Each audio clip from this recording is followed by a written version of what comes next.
Hello tout le monde, j'espère que vous allez bien. Alors on se retrouve aujourd'hui pour une vidéo en total impro pour un meal prep batch cooking. Donc je vais préparer soit des petites choses qui vont m'avancer, soit des recettes complètes. Alors là on va tout de suite commencer par faire une omelette, oignons, pommes de terre, feta accompagnée d'une salade. Donc je commence par prendre un bel oignon du producteur que je vais éplucher et couper grossièrement. Puis ensuite, à l'aide de mon petit appareil que voici, vous l'avez déjà vu si vous regardez mes vidéos, eh bien je vais l'émincer. C'est franchement trop pratique. Regardez ça, en 2 secondes, ça se fait tout seul. On ne se pique pas les yeux, enfin l'oignon ne nous pique pas les yeux, donc c'est génial. Voyez le résultat? Impeccable. Donc ensuite, je passe à la salade verte. Tout simplement, je vais la mettre dans de l'eau avec du vinaigre blanc.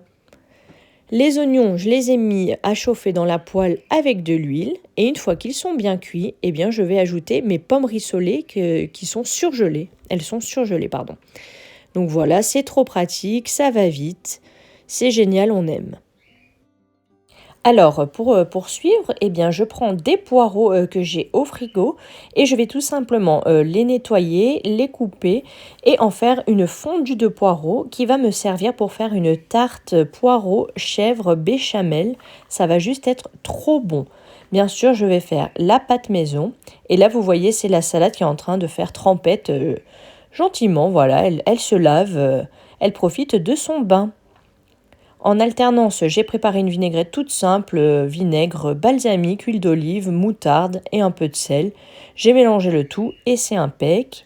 Et là, j'ai préparé mes œufs avec du sel et des 5B pour l'omelette.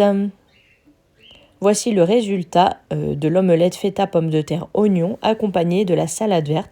C'était succulent, on s'est régalé. Alors voici les poireaux qui ont commencé à bien cuire.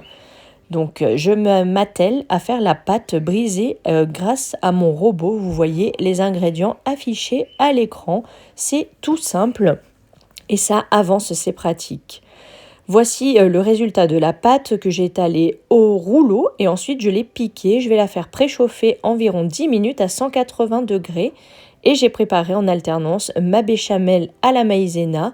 Alors j'ai mis 20 g de maïzena, 250 g de lait et 10 g de beurre. Vous voyez le résultat? Impeccable. Là j'ai mis un peu de muscade, du sel et 5B. La pâte, la voici pré-cuite. Comme ça, je vais pouvoir mettre mes ingrédients dessus. Alors, je ne vous ai pas filmé l'étape où je mettais les poireaux, etc. Mais vous voyez le résultat, c'était excellent. J'ai mélangé en fait les poireaux dans la béchamel et j'ai mis mon petit chèvre frais sur la pâte. Trop bon. Là, c'est une recette de butternut, gnocchi, feta, le tout au lèche frites. C'est trop bon. Vous voyez les ingrédients, hyper simple. Vous allez voir. Donc d'abord, j'ai épluché ma butternut, je l'ai coupée en morceaux pas trop gros. Et après, j'ai mis sur la plaque lèche frite directement. Vous allez voir, franchement, c'est une recette qui vaut le détour. Non seulement elle est bonne, mais en plus, c'est trop simple à faire. C'est rapide, j'adore. Donc j'ai épiné bien sûr la butternut. Ensuite, je l'ai coupée, vous voyez, hein, en morceaux pas trop gros, non plus pour que ça cuise assez vite. Là, j'ai mis de l'ail dans mon presse-ail. J'ai mis directement l'ail tout simplement sur les gnocchis que j'avais mis également sur la lèche frite et sur le butternut. J'ai salé le tout, j'ai mis du 5B. Ensuite, j'ai ajouté les herbes de Provence, comme vous pouvez voir à l'écran. Donc un petit peu partout pour donner du goût. Ensuite, je vais ajouter de l'huile d'olive, un petit peu également partout. Et au moins, ça permet de donner du goût et de faire bien cuire tout ça. Je vais également ajouter de la feta dessus, un petit peu partout émietté. Et j'avais également mis 60 ml d'eau pour pas que ça brûle. Franchement, c'est impeccable. Regardez, ça c'est avant cuisson. Donc 30 minutes à 180 degrés.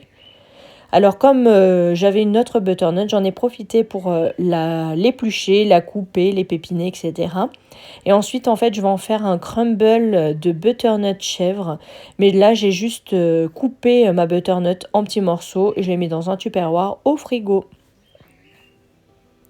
Là, c'est juste pour vous montrer. mon gros bac pour mettre au compost. J'ai décidé également de préparer un gâteau au yaourt au citron, donc je vais prendre du purcan blond, de la farine T65, un fromage blanc, 3 œufs, de la fleur de colza, de la levure chimique et un beau citron de menthon. Donc là, je commence par mettre mon fromage blanc dans un saladier. Voilà. Ensuite, je vais ajouter mes 3 œufs, les 3 œufs de nos poules. C'est trop génial d'avoir des poules. Franchement, ça fait des économies et en plus, ils sont vraiment, vraiment meilleurs et on sait ce qu'on donne à nos poules. Donc ça, c'est vraiment top. Donc voilà, je racle bien mon yaourt parce qu'après, il va me servir eh bien, pour faire la recette, pour mettre mes ingrédients à l'intérieur. Ça va être mon contenant. Mais certainement, vous avez déjà fait un gâteau au yaourt dans votre vie, donc vous le savez. Alors, voilà, je vais mettre mes 3 œufs. Et ensuite, je vais mélanger correctement les œufs avec le yaourt avant d'ajouter le reste.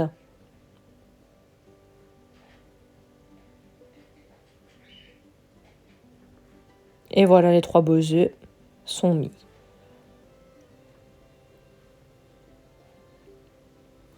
Voilà, je mélange jusqu'à obtenir un mélange bien homogène. Alors quand j'ai fait ça, je vais ajouter environ un pot de sucre. Moi j'ai pris du purcan blond. Je remplis pas à ras-bord le pot de fromage blanc. Je fais à peu près l'équivalent de la quantité qu'il y avait de fromage blanc dans le pot. Voilà, c'est à peu près mon repère, on va dire. Donc j'ajoute cette quantité de sucre et c'est largement suffisant. Une fois que je l'ai ajouté, eh bien, je vais tout simplement mélanger le tout.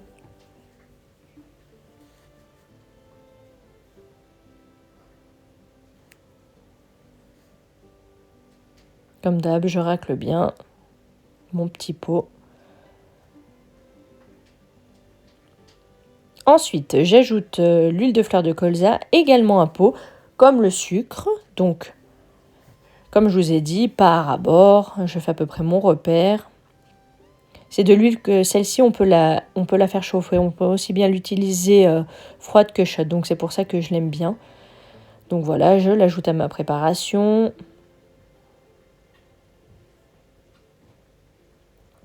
Et ensuite, je vais ajouter 4 pots de farine. Donc moi, là, j'ai utilisé la farine T65. Donc après, c'est à vous de voir quelle farine vous souhaitez utiliser. Mais sachez que selon la farine que l'on utilise, eh bien, ça change la texture des préparations parce qu'après il faut plus ou moins ajouter du liquide. Voilà. Donc là 4 pots, pareil, à peu près la même proportion. Ensuite la levure chimique, j'ai mis un sachet de levure chimique. Voilà, et après j'ai mélangé le tout. Donc franchement c'est hyper rapide, hyper simple et franchement c'est un gâteau super bon. Il est ultra moelleux, je vous montrerai après le résultat. Donc là, je mélange correctement. Ensuite, j'ajoute, vu que c'est un citron non traité, je l'ai quand même passé sous l'eau propre, bien sûr. Enfin, sous l'eau propre, sous l'eau de bouteille, parce que nous, on n'a pas d'autre eau. J'ai tout simplement fait les zestes du citron pour donner encore plus de goût. Donc là, vous voyez, j'ai ma petite râpe. Et ensuite, j'ai ajouté un demi-citron, tout le jus du demi-citron, pour bien parfumer la pâte. Et ça, c'est juste excellent. Je vous conseille vivement d'essayer cette recette. Je la fais très régulièrement et des fois je change, des fois je mets à la place de l'orange, voilà. On peut le faire même nature ou marbré. Après, voilà, c'est une base. Après, on fait ce que l'on veut. Donc là, j'ai bien pressé mon citron, donc je vais mélanger le tout.